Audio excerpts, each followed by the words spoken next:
ನಾನೇ ಈಗ ನಾನೇ ಅಭಿಷಕ್ತ ದೊರೆ ಯಾರು? ಯಾರು ಅಭಿಷಕ್ತ ದೊರೆ ಯಾರು? ಅಭಿಷಕ್ತ ಅಂದ್ರೆ ಏನು? ಅಭಿಷಕ್ತ ದೊರೆ ಯಾರು? ಭೀಷ್ಮಾಚಾರ್ಯರು ಹೇಳಿದ್ದಾರೆ. ಅಲ್ಲ ಹಾ. ಅಲ್ಲ ಮತ್ತೆ ಅಭಿಷಕ್ತ ದೊರೆ ಈಗ ಧೃತರಾಷ್ಟ್ರ ಭೂಪತಿ ಧೃತರಾಷ್ಟ್ರ ಭೂಪತಿಗಳ ಅಧಿಕಾರದಲ್ಲಿಲ್ಲ. ಅಲ್ಲ ಯಾರು ಹೇಳಿದ್ದು? ಹಾ. ನೀನು ಕರೆ ಕಳಿಸುವಾಗ ದ್ಯೂತಕ್ಕೆ ಕರೆ ಕಳುವಾಗ ಹಾ. ಯಾರ ಮುಖಾಂತರ ಕರೆ ಕಳಿಸಿದೆ? ನಮ್ಮ ತಂದೆಯ ಮುಖ್ಯವಾಗಿ. ಯಾಕೆ? ಹೌದು. ಯಾಕೆ ನಾನು ಕರೆದ್ರೆ ಬರುವುದಿಲ್ಲ ಎಂಬ ಕಾರಣಕ್ಕಾಗಿ ಅವರನ್ನ ಮುಂದಿಟ್ಟುಕೊಂಡು ಕರೆಸಿದ್ದೇನೆ. ಏನೀಗ ಹೇಳ್ಬೇಡ. ಹಾ. ಅಧಿಕಾರದಲ್ಲಿದ್ದವರು ಈಗ ಧೃತರಾಷ್ಟ್ರ ಈಗ ಧರ್ಮರಾಯ ತಡೆಯಪ್ಪ. ಅನಭಿಷಕ್ತ ದೊರೆ ಅಂದ್ರೆ ಅರ್ಥ ಎಂತದ್ದು? ಹಾ. ಅನಭಿಷಕ್ತ ದೊರೆ ಅಂದ್ರೆ ಅರ್ಥ ಎಂತದ್ದು? ಅಭಿಷೇಕ ಆಗದೆ ಇರುವವನು ಅಂತ ಅರ್ಥ. ಭೀಷ್ಮಾಚಾರ್ಯರು ಹೋಗಿ ಕುಳಿತುಕೋ ಅಂತ ಹೇಳಿದ ಮೇಲೆ ನಾನು ಕುತ್ಕೊಂಡಿದ್ದು. ಹಸ್ತಿನಾವತಿಗೆ ಹಿರಿಯ ಮುತ್ಸದ್ದಿಗಳಾದಂತ ಅವರೇ ಹೇಳಿದ ಮೇಲೆ ಮತ್ತೆ ಯಾರು ಹೇಳಬೇಕು ಮಗು? ನೀನು ಹಾಗೆ ಹೇಳಬಾರದು. ಯಾಕೆ? ಧೃತರಾಷ್ಟ್ರ ಭೂಪತಿಗಳಿಗೆ ಅಧಿಕಾರ ಕೊಟ್ಟ ಮೇಲೆ ಹಾ. ಯುವರಾಜ್ಯ ಪಟ್ಟಾಭಿಷೇಕ ಆದದ್ದು ಯಾರಿಗೆ? ಹಾ. ಅಲ್ಲ ಯುವರಾಜ್ಯ ಪಟ್ಟ ಕಟ್ಟಿದ್ದು ಯಾರಿಗೆ? ಯಾರಿಗೆ? ನಮ್ಮ ದೊಡ್ಡಪ್ಪ ಧರ್ಮರಾಯರಿಗೆ. ಹಾ. ಈಗ ಯುವರಾಜನ ಮುಂದಿನ ಮಹಾರಾಜ ಆಗುದಾ? ಹಾ. ಅಲ್ಲ ಮತ್ತೊಬ್ಬ ಆಗುದಾ? ಅಲ್ಲ ಯುವರಾಜ ಮಹಾರಾಜ ತಡಿ. ಯುವರಾಜ ಮಹಾರಾಜ ಆಗ್ಬೇಕು ಅಂತ ಆದ್ರೆ ಅಧಿಕಾರದಲ್ಲಿ ಇದ್ದವ ನಿರ್ಗಮಿಸಬೇಕ ಬೇಡವಾ? ಅಮ್ಮ ಇರುವಾಗ ಮತ್ತೊಬ್ಬರು ಕೊಂಡಿದ್ದಾಗ್ತದ? ನಾವು ಹಸ್ತಿನಾವತಿಯಿಂದ ಕೇಳಿ ಬರ್ಲಿಲ್ಲ. ಹಾ. ನೀ ಯಾಕೆ ಸುಳ್ಳು ಹೇಳ್ತಾ ಇದ್ಯಾ? ಹಾ.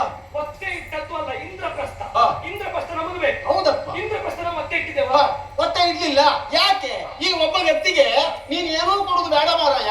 ನಿನ್ನ ದೇಹಕ್ಕೆ ಪ್ರಾಮುಖ್ಯವಾದಂತಹ ಕಣ್ಣು, ಕಿವಿ, ಮೂಗು, ನಾಲಿಗೆ ಇದನ್ನು ಕೊಡುವಂತ ಹೇಳಿದ್ರೆ ಅವನಾದ್ರೂ ಕೊಂಡು ಹೋಗ್ತಾನ? ನಾವು ಮೊದಲು ಕೇಳಿದ್ದದ್ದು. ಇಂದ್ರಪ್ರಸ್ಥ ಎನ್ನುವುದು ತಡಿ ಇಂದ್ರಪ್ರಸ್ಥ ಎನ್ನುವುದು ಹಸ್ತಿನಾವತಿಯ ಪ್ರಮುಖವಾದಂತಹ ರಾಜಧಾನಿ. ಅದನ್ನು ಯಾವ ಕಾರಣಕ್ಕೂ ಕೊಡ್ಲಿಕ್ಕೆ ಆಗುದಿಲ್ಲ. ನೀನು ಹೇಳುವ ಅಧಿಕಾರವೇ ಇಲ್ಲ. ಯಾಕೆ? ಅಧಿಕಾರವೇ ಇಲ್ಲ. ಯಾಕೆ? ಇಂದ್ರಪ್ರಸ್ಥ ನಿನ್ನತ್ತ ಧರ್ಮರಾಯನ. ಹಾ. ಇಂದ್ರಪ್ರಸ್ಥ ನಿನ್ನತ್ತ ಧರ್ಮರಾಯನ. ಈಗ ನನ್ನ ಹಸ್ತಿನದಲ್ಲಿ ಆದ್ದರಿಂದಲೇ ಆದ್ದರಿಂದಲೇ ಸಂಧಾನಕ್ಕೆ ಬಂದಂತ ಪ್ರಶ್ನೆಯಲ್ಲಿ ಸ್ಪಷ್ಟವಾಗಿ ನಾನು ವಿಷಯವನ್ನು ಹೇಳಿ ಕಳುಹಿಸಿಕೊಟ್ಟಿದ್ದೇನೆ. ಅದು ಮುಗಿದ ಹೋದಂತ ಪ್ರಕರಣ. ಇಂದ್ರಪ್ರಸ್ಥ ಯಾರದಂತೆ? ಹಾ. ಇಂದ್ರಪ್ರಸ್ಥ ಹಸ್ತಿನಾವತಿ ರಾಜಧಾನಿ, ಅದು ಪ್ರಮುಖ ರಾಜಧಾನಿ. ಅಲ್ಲಪ್ಪ. ತಾ- ಇಂದ್ರಪ್ರಸ್ಥ ಬಿಟ್ಟುಕೊಟ್ಟದ್ದು ಯಾರಿಗೆ? ಯಾರಿಗೆ ಬಿಟ್ಟುಕೊಟ್ಟದ್ದು? ಅಲ್ಲ, ಇಂದ್ರಪ್ರಸ್ಥ ಬಿಟ್ಟುಕೊಟ್ಟದ್ದು ಯಾರಿಗೆ? ಯಾರಿಗೆ ಬಿಟ್ಟುಕೊಟ್ಟದ್ದು? ಧೃತರಾಷ್ಟ್ರ ಹಾಗೂ ಹಾ. ಭೀಷ್ಮರು ಸೇರಿ ಹಾ. ಇಂದ್ರಪ್ರಸ್ಥ ಕೊಟ್ಟದ್ದು ಯಾರಿಗೆ? ಯಾರಿಗೆ ಕೊಟ್ಟದ್ದು? ಅದು ನೀನೇ ಹೇಳು. ಧರ್ಮರಾಯನಿಗೆ ಕೊಟ್ಟದ್ದು. ಧರ್ಮರಾಯನಿಗೆ ಕೊಟ್ಟದ್ದು. ಹೌದು. ಧರ್ಮರಾಯನಿಗೆ ಕೊಟ್ಟ ಇಂದ್ರಪ್ರಸ್ಥ. ಹಾ. ಧರ್ಮರಾಯನಿಗೆ ಕೊಟ್ಟ ಇಂದ್ರಪ್ರಸ್ಥ ಹಾ. ನಿನಗೆ ಹಾಕಿಸಿ. ಹಾ. ನಿನಗೆ ಹಾಕಿಸಿ. ಜೀವಜಾತಿ ಸಕಲವನ್ನು ಕಳೆದುಕೊಂಡ ಮೇಲೆ ಧರ್ಮರಾಯ ಹಸ್ತಿನಾವತಿಯ ಸಭೆಯ ಮಧ್ಯದಲ್ಲಿ ಸಕಲವನ್ನು ಕಳೆದುಕೊಂಡ ಮೇಲೆ ಹಸ್ತಿನಾವತಿಯ ಭಂಡಾರಕ್ಕೆ ಸೇರ್ಬೇಕಾದದ್ದು, ನನ್ನ ಅಸ್ತಿತ್ವಕ್ಕೆ ಬರಬೇಕಾದದ್ದು, ಅಥವಾ ಧರ್ಮರಾಯನಿಗೆ ಸೇರ್ಬೇಕಾದದ್ದು? ಹಾ. ಯೂತದಲ್ಲಿ ಕಳೆದುಕೊಂಡ ಮೇಲೆ ಹಾ. ಮರಳಿ ನಿಮ್ಮ ಅಪ್ಪ ಒಪ್ಪಿಸಿದ್ದೌದಾ? ಹೌದು. ಅಲ್ಲ, ಒಪ್ಪಿಸಿದ್ದೌದಾ? ಅಪ್ಪಯ್ಯನು ಒಪ್ಪಿಸಿದ್ ನೋಡು. ಒಂದು ವಿಷಯ ಹೇಳ್ತೇನೆ, ನಮ್ಮ ಪಕ್ಷದಲ್ಲಿ ಇರುವವರೆಲ್ಲ ಸಂದರ್ಭ ನೋಡಿ ಕೈ ಕೊಡುವ ಬೆಳಕಿದ್ದಾರೆ. ಅಲ್ಲ, ಬೇಡ ಬೇಡ ಬೇಡ. ನಾನು ನಮ್ಮ ಅಪ್ಪಯ್ಯ ಇರ್ಬೋದು, ಭೀಷ್ಮಾಚಾರ್ಯ ಇರ್ಬೋದು, ದ್ರೋಣಾಚಾರ್ಯ ಇರ್ಬೋದು, ಅವರ ವಿಚಾರವನ್ನ ಪೂರ್ಣವಾಗಿ ಮುಂದಿಟ್ಟುಕೊಂಡು ನಾನು ರಾಜಕೀಯದಲ್ಲಿ ಮುಂದುವರಿಯುವುದಿಲ್ಲ. ನೀವು ಜಾರಿಕೊಳ್ಳೋದು ಬೇಡ. ಜಾರಿಕೊಳ್ಳುವ ಪ್ರಶ್ನೆ ಅಲ್ಲ ಅದು. ಇಂದ್ರಪ್ರಸ್ಥ ಮರಳಿ ಒಪ್ಪಿಸಿದ ಹೌದಾ ಸುಳ್ಳು? ಹಾ.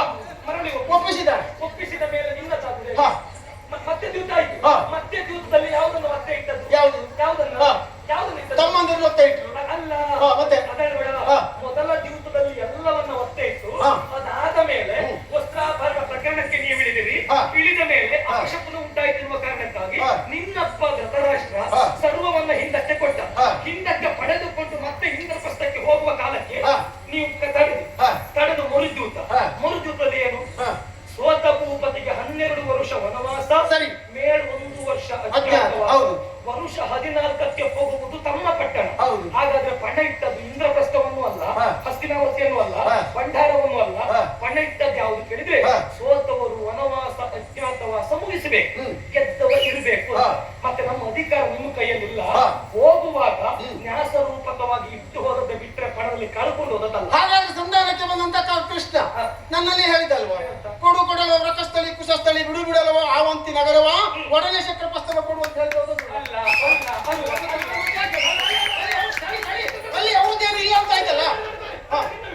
ಹಾ. ಆದರ ಕಾಣಿಸುತ್ತರು ಹಾ. ಚೂಜಿನಲ್ಲಿ ಮೇದಿನ್ಯ ನೊರೆ ಸೋತರು. ಹೌದು. ಹೌದಾ? ಹೌದು. ಚೂಜಿನಲ್ಲಿ ಹಾ. ಪಣಕ್ಕೆ ತಕ್ಕಂತೆ ಕಳೆದುಕೊಂಡು ಹೋದರು. ಹಾ. ಆದಿಯಲ್ಲಿ ಬೇಡದ ಮಾತ ಹಾ. ಮೊದಲು ಹೇಳಿದ ಹಾಗೆ ಹಾ. ಈಗ ಎಲ್ಲವನ್ನ ಮುಗಿಸಿ ಬಂದಿದ್ದಾರೆ. ಹಾ. ಇದ್ದದನ್ನ ಕೊಡು ಅಂತ ಹೇಳಿದ್ಮೇಲೆ ನೀನೇನಂತೆ? ಹಾ. ಅರ್ಧ ರಾಜ್ಯ ಕೊಡುವುದಕ್ಕೆ ಸಾಧ್ಯ ಇಲ್ಲ ಅಂತ ಹೇಳಿದೆ. ಹಾ. ಅರ್ಧ ರಾಜ್ಯ ಯಾವುದು? ಇಂದ್ರಪ್ರಸ್ಥ. ಹಾ. ಅದು ನೀ ಕೊಡುವುದಕ್ಕೆ ಆಗುದಿಲ್ಲ ಅಂತ ಹೇಳಿದ ಮೇಲೆ ಹಾ. ಅರ್ಧ ರಾಜ್ಯ ಬೇಡ, 5 ಗ್ರಾಮ ಕೊಡಂತ ನೀ ಹೇಳಿದ್ರು. ಹಾ. ಕುಶಸ್ಥಳ, ಹಾ. ರಕಸ್ಥಳ, ಹಾ. ಅರಣಾವತಿ, ಹಾ. ಆವಂತಿ, ಹಾ. ಶಕ್ರಪ್ರಸ್ಥ. ಹಾ. ಈ 5 ಅರ್ಥ ಕೊಡುವುದಿಲ್ಲ ಅಂತ ಹೇಳಿದ್ಮೇಲೆ ಈಗ ಕೊಂಡುಕೊಳ್ಳುವಿಕೆಯ ವಿಷಯದ ಬಗ್ಗೆ ಕೌರವನ ಆಕ್ಷೇಪ ಅಲ್ಲ. ಈಗ ಕೌರವ ಯಾಕೆ ಛಲದಿಂದ ಮುಂದೆ ಸಾರಿದವ, ಕೊಡುವುದಿಲ್ಲ ಅಂತ ಹೇಳಿದ್ದ ಯಾಕೆ? ನಿನ್ನ ದೊಡ್ಡಪ್ಪನಾದಂತ ಭೀಮಸೇನ ಹೇಳಿದಂತಲ್ಲ, ಪ್ರಾಣವನ್ನಪಿ ಪರಿತ್ಯಾಜ್ಯ ಮಾನವೇವಾಪಿ ರಕ್ಷಿತು ಅನಿತ್ಯಂ ಸಂತಿ ಪ್ರಾಣವು ಮಾನವ ಚಂದ್ರತಾರಕಂ. ಪ್ರಾಣವು ಶಾಶ್ವತವಾದದ್ದಲ್ಲ, ದೇಹವು ಶಾಶ್ವತವಾದದ್ದಲ್ಲ, ನನಗೆ ಛಲವೇ ಪ್ರಾಮುಖ್ಯವಾದದ್ದು. ಹೌದಾ? ಹೌದು. ಈಗ ಇನ್ನೆಲ್ಲ ಕೇಳ್ತೇನೆ. ಹಾ. ಭೀಮಸೇನನ ಮಾತ್ರ ಪ್ರಥಮ ಆಮೇಲೆ ನಿನ್ನಪ್ಪರು ಹೇಳಿದಂತೆ ನಿಮಂತ್ರಣ ವಸ್ತುಕ ವಿಪ್ರಗಾವೋ ನಮಂತ್ರಣ ವಸ್ತುಕ ದೊಡ್ಡಗಾಮ ವಸ್ತುಕ ನಾರ್ಯಾಸ್ತೋಹಂ ಶ್ರೀಕೃಷ್ಣರಣ ವಸ್ತುಕ ಅಂದರೆ ಅಗಲಿಗಂತ ಕಂಡ ಮನೆಗೆ ಬಂದವಾಗ ಹೆಣ್ಣಿಗೆ ಸಂತೋಷ ಆಗ್ತದೆ, ಹಸನಾಗಿ ಬೆಳೆದಂತ ಹುಲ್ಲನ್ನು ಕಂಡಾಗ ಹಸುವಿಗೆ ಸಂತೋಷ ಆಗ್ತದೆ, ಭೋಜನವನ್ನು ಕಂಡಾಗ ಬ್ರಾಹ್ಮಣನಿಗೆ ಸಂತೋಷ ಆಗ್ತದೆ, ಕೃಷ್ಣ ಯುದ್ಧ ಎನ್ನುವಾಗ ಅದನ್ನು ಭುಜ ಕುಣಿತದೆ ಎಂಬಲ್ಲಿಗೆ ನಮ್ಮಲ್ಲಿ ನ್ಯಾಸಭೂತವಾಗಿ ಮೊದಲು ನಡೆದಂತ ಯಾವ ತೀರ್ಮಾನ ಇದ್ರು ಅದು ಹಿಂದೆ ಸಂದು ಹೋದಂತ ವಿಷಯ. ನೀನಪ್ಪ ನನ್ನ ಮುಂದೆ ನಿಲ್ತೀಯ, ನಾನು ಹೇಳ್ತೇನೆ ಉಳಿದವರನ್ನು ನೋಡಿದ್ರೆ ಹೊಡೆದ ಕನಿಷ್ಠ ರಕ್ಷಣೆ ಹೊಡೆಯುವುದಲ್ಲ ಅಲ್ಲ ಹೊಡೆಯುವುದಲ್ಲ. ಈಗ ಭೀಮಸೇನನ ಮಾತು ಉಚಿತವ, ಅರ್ಜುನನ ಮಾತು ಉಚಿತವ, ಧರ್ಮರಾಯನ ಮಾತು ಉಚಿತವ. ನಿಮಗೆ ಸಂದೇಶ ಬಂದದ್ದು ಹೇಗೆ? ನಿಮಗೆ ಖಡ್ಗವಾಗಲಿ ನೀತಿಯಾಗಲಿ ಒಡೆಯ ಲಕ್ಷ್ಮೀ ರಮಣನ ಇದ್ದಾಗ ಇದಕ್ಕೆ ನೀವು ಒಪ್ಪಿದವರ ಯುದ್ಧವಾಗಲಿ ಸಾಮದಿಂದ ದೊರೆಯಲಿ ಯಾವುದಾದ್ರೂ ಕೃಷ್ಣನ ಮುಖೇನ ಆಗಲಿ ಎನ್ನುವ ಕಾರಣಕ್ಕಾಗಿ ಕೃಷ್ಣನನ್ನ ಕಲಿಯಿತು. ಭೀಮಸೇನನು ಅರ್ಜುನನು ನಕುಲ ಸಹದೇವರು ಅವರು ಮಾತು ಊರ್ಜಿತಕ್ಕೆ ತರಬೇಡ. ಅಲ್ಲಿಯ ಪ್ರಭು ಅವರೆಲ್ಲರಿಗೂ ಒಡೆಯ ಧರ್ಮರಾಯ. ಈಗ ಅವನುடைய ಧರ್ಮರಾಯ ಆಗುವ ಧರ್ಮರಾಯನ ಮುಖವಾಣಿಯಾಗಿ ಸಂಧಾನಕ್ಕೆ ಬಂದ ಕೃಷ್ಣ ಆವಾಗ ಅವನಲ್ಲಿ ನಾನು ಸ್ಪಷ್ಟವಾಗಿ ಹೇಳಿಕೊಳ್ಳಿದ್ದೇನೆ, ಎಲೆಮೂಲ ಅಂತಕ ಆಲಿಸಾದೊಡೆ ನಾಳೆ ಕುರುಕ್ಷೇತ್ರಕ್ಕೆ ಪಾಂಡವರು ಸೇನಾ ಸಮೇತರಾಗಿ ಬರಲಿ ಅಂತ ದುರವೇಳಿಯನ್ನು ಕೊಟ್ಟು ಕಳುಹಿ ಕೊಟ್ಟ ಮೇಲೆ ಹಾಗಾಗಿ ಕೃಷ್ಣ ಧರ್ಮರಾಯನ ಮುಖವಾಣಿಯಾಗಿ ಕೃಷ್ಣ ಆಡಿದ ಎಂಬಲ್ಲಿಗೆ ಧರ್ಮರಾಯನ ಮಾತೆ ಕೃಷ್ಣ ಆಡಿದ ಹಾಗಾಗಿಲ್ವ? ಧರ್ಮರಾಯನ ಮಾತು ಕೃಷ್ಣ ಆದ್ರಿಂದ ಹೇಳಿತು ಅವನ ನಾನು ಯುದ್ಧ ಮಾಡ್ತೀನಿ ಹೊಡಿತೇನೆ ಅಂತ ಭೀಮಸೇನ ಅರ್ಜುನ ಹೇಳಿದ. ಅಲ್ಲ ಆ ಬಗ್ಗೆ ಅದ್ರ ಬಗ್ಗೆ ಪೂರ್ವ ತಯಾರಿ ನೀವು ಮಾಡಿಕೊಂಡವರಿದ್ದೀರಿ. ಉತ್ತರೆಯನ್ನು ಮದುವೆ ಮಾಡಿಕೊಳ್ಳುವಾಗ ಉಪನಗರದಿಂದ ಬೇಕಾದಂತ ಸೇನೆ 3 ಶ್ರೇಣಿಯನ್ನ ಸಿದ್ಧಪಡಿಸಿಕೊಂಡು ಬಂದವರು ಪರೋಕ್ಷವಾಗಿ ಕೌರವನಿಗೆ ಶೆಡ್ಡು ಹೊಡೆಯುವುದಕ್ಕೆ ಅದಕ್ಕೆ ಬೇಕಾದಂತ ಪರಿಕರಗಳ ವ್ಯವಸ್ಥೆಯು ಪರೋಕ್ಷವಾಗಿ ಆಗಿದೆ ಎನ್ನುವುದು ಹಸ್ತಿನಾವತಿಗೆ ಮುಟ್ಟಿದ ಸುದ್ದಿ ಗೊತ್ತಾಯ್ತಾ? ಈಗ ಆಯುಧ ಸಂಗ್ರಹ ಮಾಡುದು ನಿಮಗೆ ಹೊಡಿಬೇಕಂತ ನಮ್ಮನ್ನು ನಾವು ರಕ್ಷಣೆ ಮಾಡ್ಬೇಕಂತ ಅಲ್ಲ ಇನ್ನೊಂದು ಕೆಲಸ. ಈಗ ಗುರುಗಳು ಪಾಠ ಮಾಡುವಾಗ ಗೋಲ್ ಇಟ್ಕೊಳ್ಳೋದು ಮಕ್ಕಳಿಗೆ ಹೊಡಿಬೇಕಂತ ಅಲ್ಲ, ಅವರು ವಿದ್ಯೆ ಕಲಿಯ ಅಲ್ಲ, ಅದು ನಮ್ಮ ಕಡ್ತದೆ. ಈಗ ನಮಗೆ ಆಯುಧ ಇರೋದು ಇನ್ನೊಬ್ಬರಿಗೆ ಹೊಡೆಯುವುದಕ್ಕಲ್ಲ, ನಮ್ಮನ್ನ ನಾವು ರಕ್ಷಣೆ ಮಾಡಿಕೊಳ್ಳಿಕ್ಕೆ. ನಮ್ಮನ್ನ ನಾವು ರಕ್ಷಣೆ ಮಾಡಿಕೊಳ್ಳಿಕ್ಕೆ ಏನ್ ಬೇಕಾದ್ರೂ ಮಾಡಬಹುದು, ಒಂದು ಕೆಲಸ ಮಾಡುವುದು. ಇಷ್ಟೆಲ್ಲ ಹೇಳಿದಲ್ಲ, ನಿನ್ನ ಭಾವ ತಪಸ್ಸಿಗೆ ಹೋದ ಯುದ್ಧ ನಿರ್ಣಯ ಆಗ್ಬೇಕಿದ್ರು ಮೊದಲೇ ತಪಸ್ಸಿಗೆ ಹೋದದ್ದು ಪಾಂಡವರಿಗೆ ಗೆಲ್ಲುವ ಶಕ್ತಿ ಯಾಕೆ ನೋಡು. ಅವ ತಪಸ್ಸಿಗೆ ಹೋಗಿದ್ದಾನೆ, ಅವ ತಪಸ್ಸಿನಲ್ಲಿ ಏನ್ ಕೇಳಿದ್ದಾನೆ ಅಂತ ನನಗೆ ಗೊತ್ತು. ತಾರಪತಿ ಅರಸನ ಸಿರತಿ ಪೊತ್ತೆ ಈರಾರು ದಾರಪತಿ ಮಾತೆ ಯಜ್ಞದನ ಪುರವ ಕಾಯ್ದೆ ವೀರ ಪಾಂಡವರನ್ನ ಮಂದ್ಯದಿಂದಲೇ ಗೆಲ್ಲುವ ಉದಾರ ವರವನ್ನು ಕೊಡುವಂತೆ ಕೇಳಿದವಾಗ ಅಷ್ಟು ಅಂತ ಅನುಭವಿಸಿದ ಪರಮೇಶ್ವರ ಹೋದವಾಗ ಆಗ ಪಕ್ಕದ ಪಾಶುಪಥದ ನೆನಪಾಯ್ತವನಿಗೆ.